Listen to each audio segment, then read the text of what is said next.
திருச்சி அரசு மருத்துவமனையில் சிகிச்சையில் இருந்த செவிலியர் சீதாலட்சுமிக்கு தவறான சிகிச்சை அளித்திருப்பது உறுதி செய்யப்பட்டால் பாரபட்சமின்றி நடவடிக்கை எடுக்கப்படும் என அமைச்சர் ரமேஷ் கூறியுள்ளார்.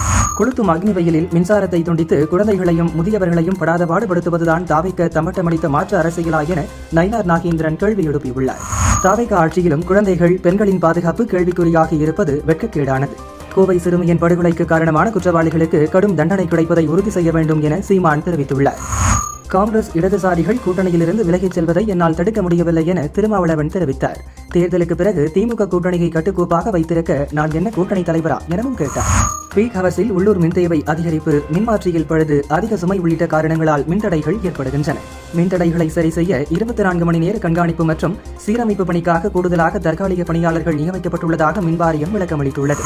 உலகில் அதிக வெப்பம் பதிவான டாப் 50 நகரங்களில் உத்தரப்பிரதேசத்தில் மட்டும் 32 நகரங்கள் இடம்பெற்றுள்ளன. கடும் வெயிலால் பொதுமக்கள் அவதியடைந்தனர்.